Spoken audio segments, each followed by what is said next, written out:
Hi there. I'm going to be reading from Britches, the first of the stories in 7 Hotel Stories. Enjoy. 3 a.m. The music is too loud. I beg your pardon, sir. You are kidding me, right? The customer in the dressing gown peers at my name badge. Tatiana? No, sir, of course I am not kidding you, but I cannot hear you too good. The man is narrowing his eyes. I think he's deciding whether it's worth being angry with someone so unimportant as me. Okay, Tatiana. You can't hear me because the music's too loud. Is that correct? Yes, sir. And this is a 5-star hotel, right? With 5-star prices. I do not know what a 5-star hotel is or what 5-star prices are, but I do know that the man in the dressing gown is a customer, so I agree with him. Yes, sir. And do I pay 5-star prices to be woken up by a disco at 3 a.m? No, sir. So, will you please get them to turn the music down or even off, now? Yes, sir. I turn round before he can say anything else and enter the Dionysus bar, which we call inside our hotel the BLV for Basement Luxury Venue. The customer cannot follow me because the door to the BLV is guarded by Nigel, our duty security manager, and 2 of his famous assistants with legs like tree trunks. In my opinion, they have brains like tree trunks also, although no one says this to them. I am guessing that the customer in the dressing gown is not invited to the event in the BLV, even though he is coming from a rich western country. This is maybe one reason why he is so upset about the noise. I also am not an invited guest. I am coming from a poor village far from the historical capital of our beautiful country, but I can enter because I work in the food and beverages team of our hotel. It is my job tonight to welcome guests and make sure they have their first drink within 30 seconds of arriving in the BLV. The normal service standard for providing guests their drinks when they enter the Dionysus bar is 1 minute, because this is a luxury venue and all our customers are special. But tonight, we're serving the drinks a whole 30 seconds faster than normal. This is because tonight's party is a birthday celebration for a customer who is even more special than the others, and it's important that we do everything in our power to make him happy. Before I am entering the BLV, the music is loud enough that I am not being able to hear the customer in the dressing gown. Now I am inside, it is so loud, I am touching my ears to see if they are bleeding, and I am wondering if perhaps I will never hear any customer or anything else ever again. But the condition of my ears is not important because the request from the customer in the dressing gown to turn the music down, or even off, has put me in a difficult position. Inside the Dionysus bar, maybe 80 people are partying. Partying is a new word which I've learned in English since I started working in this hotel 3 weeks ago.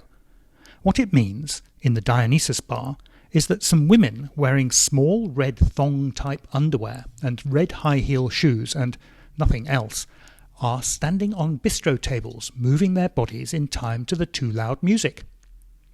I am hoping that these bistro tables are fixed to the floor, or there may be an accident. The guest women, who are not standing on the tables, are wearing what I am learning to call designer clothing. This is a funny name because, so far as I can see, all clothing must be designed by somebody. The women in this designer clothing are standing in groups around other bistro tables and drinking tall, thin glasses of a drink called Dom Perignon. I have not tried this drink, but have been serving it to the women all night on trays which we have been told we must not drop because they are made of solid silver. More women, also wearing the so-called designer clothing, are dancing on the floor near the bistro tables. They seem to be smiling at each other, but it's hard to be sure. This is because many of them have strange, tight faces with sharp noses and big lips, and it seems that any other expression, except a smile, may make their skin burst apart with the effort. The fact it is hard to tell if the women are really smiling is a problem for me, because I need to find someone friendly to ask about turning the music down, or even off. So I am pleased when I see leaning against the bar a woman who is definitely smiling. In fact, her mouth is stretched into one of the biggest smiles I've ever seen. The woman is wearing a long dress of which the top part is sticking closely to her upper body, and seems to be made entirely out of silver, as shiny as the trays on which we are serving the drinks. Also, the parts of her upper body, to which the silver is sticking closely, are generous, in the way in which many men are liking. This means that at first I am not surprised that she is smiling. I am also thinking that perhaps I have seen this woman somewhere before. But when I am getting closer, I am seeing that her eyes are not smiling. In fact, I do not think that I have ever seen eyes so sad as hers. For a moment I'm staring at the woman in the silver dress, even though this is not the professional behaviour I've been taught when I joined the hotel. I am even thinking that maybe I should ask her why she is so sad, even though this would be inappropriate. But before I can speak to her, somebody grabs me from behind and starts pulling me in the opposite direction. A man is holding my wrist so hard that it hurts. I do not say anything because I'm certain he is one of our guests, and it would not be appropriate for me to shout in protest or to punch him in the face, as I might do back in my village. He is pulling me backwards behind him through the crowd as if he does not care if I might trip or fall. I try to relax and to focus on my task, which is to turn the music down or even off. As I am being dragged, I examine the people I am passing in case they can help me. Most of the men have more white hair than the women, but their noses are not so sharp and their lips are less stretched. They are dressed in black suits with black or white open-neck shirts, and some of them have what look like small white moustaches. But when I look closer, I see that they have dabs of white powder under their noses, as if they have cut themselves shaving. It is as if there has been a bad shaving massacre in the basement luxury venue. We stop by another bistro table on which a person is dancing, but this time the dancer is a man. The man dancing on the bistro table is young and wears black trousers and a white shirt and is holding a bottle of the Dom Perignon drink in one hand. He too has a white moustache, and his table is surrounded by a crowd of people who are dancing and shouting up at him and smiling, as if he is the most wonderful person they have ever met. Actually, he is dancing well and in time with the music, and with a lot of energy, and he is shouting back at the people around him. Of course, I cannot hear what anyone is saying, because the music is making me deaf, perhaps forever. But slowly I begin to understand what the dancing man and the people around him are shouting. They are shouting, "Louder! Louder!" I'm thinking again that probably these are not people I can ask to turn the music down or even off. The man who is holding my wrist begins to say something to the man dancing on the bistro table. At first, the man on the table does not notice and goes on shouting, "Louder! Louder!" and I see that his white moustache goes all the way to the end of his nose. Then suddenly he is bending down and shouting, "Yes! Yes! Yes!" And someone is pushing a chair into the back of my legs, and someone else is pushing me up onto the table, where I am forced to grab hold of the dancing man's waist to stop myself falling back down to the floor.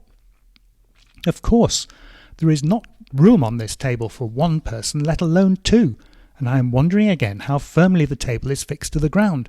But the man is pulling me close to him to make use of what little space there is, and I can feel his lips on my ear, and I'm thinking that maybe he's going to kiss me, and then I feel his slimy tongue inside my ear, and I'm feeling sick. Then, for a moment, the tongue is gone, and I hear him speaking in my own language. "Hey, pretty waitress," he says, "it's time for you to—" Actually, I do not wish to repeat what he says it is time for me to do, because I am not used to saying these words or even hearing them. Also, I am thinking that to stand on a bistro table with this man, even without doing the things he is talking about, is inappropriate. I am also thinking that my chances of turning the music down or even off are not looking good, and that the customer in the dressing gown is going to be disappointed. Because the man who is sticking his tongue in my ear is the owner of our hotel, Mr. Minas, and this is his birthday party. I, on the other hand, am a waitress. I've been working at this hotel for only 3 weeks. It is not my birthday. In addition to our hotel, Mr. Minas is owning our country's largest chain of gas stations, our monopoly car import business, our steel plant, our mobile telephone company, our biggest bank, our oil and gas trading company, a university named after himself, and a hospital with world-class doctors named after his father-in-law, our democratic and incorruptible President Abdulatov. I am owning, the last time I checked, nothing at all. Even the uniform I'm wearing is belonging to the hotel, and I must pay for this from my first month's wages, when I'm receiving them at the end of next week. The thought that I am not fulfilling the needs of my customer in the dressing gown, and the slimy feeling of the tongue of Mr. Minas in my ear, and the fact that I am not even owning the clothes I am wearing, makes me feel sad. So when I see the woman in the silver dress looking up at me with her awful eyes, I feel that my cheeks are wet with tears. Then things are getting worse. I am feeling that something is pressing against me, and when I am looking down, I am seeing that the hands of Mr. Minas are on his trousers, as if, perhaps, he is thinking of opening them and taking something out. At first I am thinking it is not possible that Mr. Minas, the owner of our hotel and the son-in-law of our democratic and incorruptible President Abdulatov, will take something out of his trousers while standing on a bistro table in the basement luxury venue.